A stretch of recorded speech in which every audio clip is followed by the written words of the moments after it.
let's talk about the best movies of 2020 that I've seen. We'll kick things off with number 10, The Old Guard with Charlize Theron. This was an action flick, superhero-ish. Probably needed a better villain, although I didn't, he did a fairly good job of making me hate him. But I think in terms of respect and fear and stuff like that, it was a Martin Shkreli type guy. That's the dude's name, right? The big pharmaceutical bro that everyone hates. Martin Shkreli. Great premise, executed well. Thought that the up and coming action star still has some work to do to get there. She doesn't quite have the same kind of like gravitas as Charlize Theron, but who knows? I think they're gonna make a sequel, so should be fun to watch, see how that progression goes. Number 9, I had The Gentleman, and I remember when I first saw the trailer for The Gentleman, I was like, not one of these Guy Ritchie movies. Oh, shit, I don't know if I want to see this. It's the same old bollocks. Whatever the hell the Brits say. But no, it was great. I loved it. Just like I've loved most of the other movies that he's made. So it's got Matthew McConaughey, Colin Farrell, just a bunch of people that make it a really great, fun watch. A lot of great scenery, a lot of great costume design, great dialogue. Obviously, Hugh Grant is in it. Charlie Hunnam is in it. Yeah, it's just good old fashioned fun. Number 8, I had The Wolf of Snow Hollow. I just watched this, might have been New Year's Day, Friday night, when it was like my wife and I were in bed and our 2-year-old daughter was just could not fall asleep. And I was like, I can't lay here and continue to get kicked in the nads, in the gut, in the back of the head. And I just can't take it anymore. So I was like, I'm going to go sleep on the couch. And so then I came on here, slept on the couch and watched Wolf of Snow Hollow. And it was fantastic. And I remember seeing it and adding it to my watch list. There was 4 to 5 different services where I added it to the watch list, like Fandango Now, Amazon Prime Video. Everywhere I saw it, I was just add it to queue, add it to queue, add it to queue. But I could not, I couldn't convince my wife to watch it for one reason or another. I don't know why. And then it was just never had the time by myself. And I was laying on the couch and I was like, fuck it. We're doing it live. It's about a stressed out police officer who struggles not to give in to the paranoia that grips his small mountain town as bodies turn up after each full moon. Oh, kind of like a murder mystery whodunit mixed with a paranormal and with some horror and some comedy. I loved it. So good. I didn't think, when I watched it and after I watched it, I was like, I don't know if I would have placed it on my list of best movies of 2020, but here we are. Number 8. Written, directed, produced, and starring Jim Cummings. Would you have known that it's didn't go to theaters and was direct to streaming services type of movie? No. Are there any big names in it? No. There's what's her name? Ricky Lynn something. She had an IFC show for a little bit. She is part of a comedy duo that plays the ukuleles or something. Very nice. Great ending. Kept you guessing. Jimmy Tatro is in it. YouTuber. He's somewhat, becoming a legitimate actor now, I guess. And that's not meant to be a slight. It's just there were a couple scenes towards the middle of the end where it was just not bad, man. Number 7 had Borat subsequent Moviefilm. Again, a movie that was if you were to ask me, hey, is this in your top 10 movies of 2020? I would have been I don't know. But then you look at everything I've watched in 2020, you're okay, I guess this is in the top 10. It's just kind of the year it was. Is it as good as the first one? But it's still, what's her face? The daughter. She's about to blow up big time. Unbelievable performance. And of course, I just found out that she ended up calling the quote unquote babysitter. Was it Janice Jones or something like that? And wished her a happy Thanksgiving. So it's good that they're staying in touch with her because I know that she felt a little bamboozled by that whole production.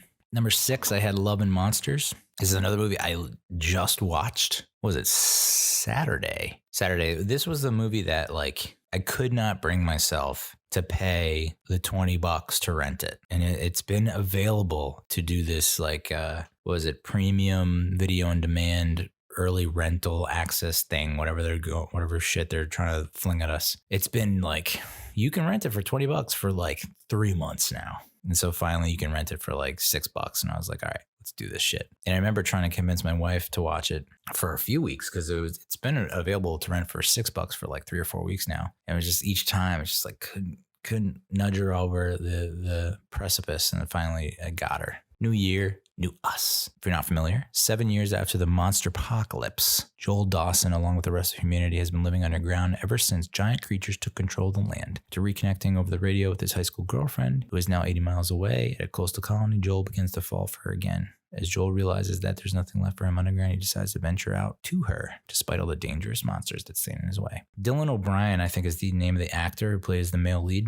and he reminds me a lot of like Seth Cohen from the OC. I appreciate that kind of brand of dry, subtle wit and humor, but it can be a little, not a little much, but just like when it's just kind of like the same. Feels a bit monotonous, but fortunately for this role, it never got to that place because they managed to blend in some nice emotional tug at the heartstrings type storylines that you would expect from something like a monster apocalypse. And I thought I saw the ending coming, and I was like, I know exactly what's coming. I know exactly what's going to happen, and I still felt fulfilled. It blends rom-com with apocalypse. I mean, how do you go wrong?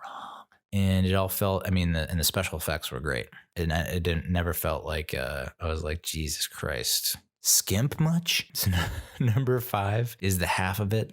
I don't think I reviewed this, but I kind of like half reviewed it because it's one of those movies that's technically not my target demo, quote unquote. But it's like a rom-com on Netflix. It's about a shy, introverted student who helps the school jock woo a girl whom secretly they both want. Oh, whew.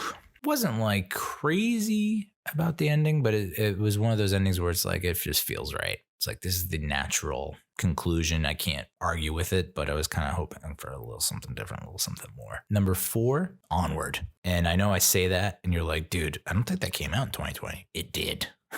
It did. It came out like right when the our little monster apocalypse happened. The COVID-19 pandemic started. There was a good stretch of time where Brielle, my daughter, and we watched it like every day, pretty much. There was a time where I was quoting it every day. The day didn't go by where I didn't quote Onward. And, it's about a guy or 2 brothers that lost their dad. So it kind of hit home for me, trying to bring him back.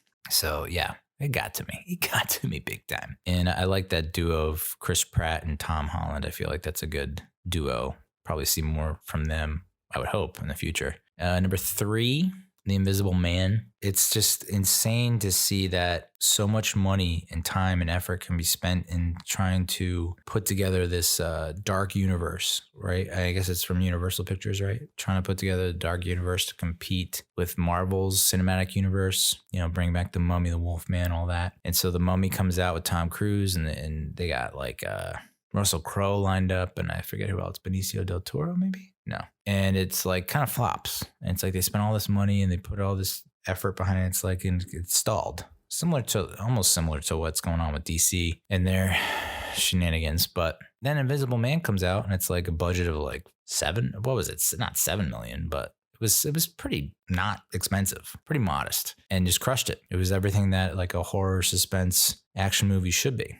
It made you question yourself, made you question others around you. And, very empowering. We wouldn't be best buds in real life, but like watching What's Her Face? Dear God. Oh, it's so late and I can't remember her name, but from Handmaid's Tale.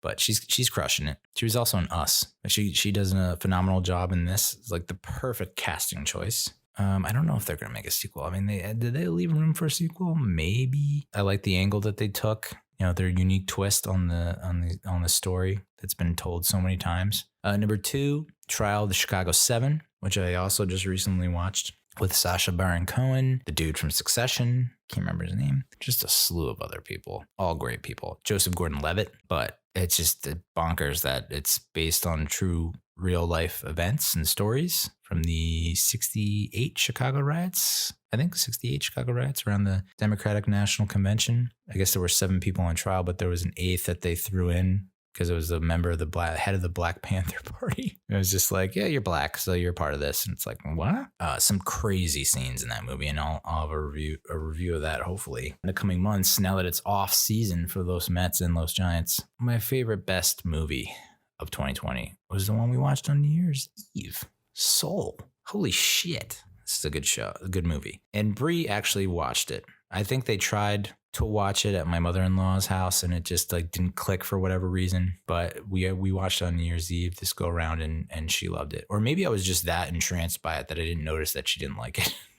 Either way, I loved it. I liked it. Story of a aspiring jazz musician who's stuck doing gigs, hasn't really, broken to the big time where he can go full time with it. He's kind of doing part time. He's a part time music teacher, ends up kicking the bucket. And then it's all about his struggles for his soul to reunite with his body because he got the big gig. That could be the big one that breaks him to be a full-time successful popular musician. A lot of great life lessons made me reevaluate my own life and be like, you know what? Maybe I shouldn't be doing all this other shit that's so self-centered. And maybe, he was saying things in this friggin' movie that's like I say to myself daily. So it's like I need to take a step back and, just appreciate what you got.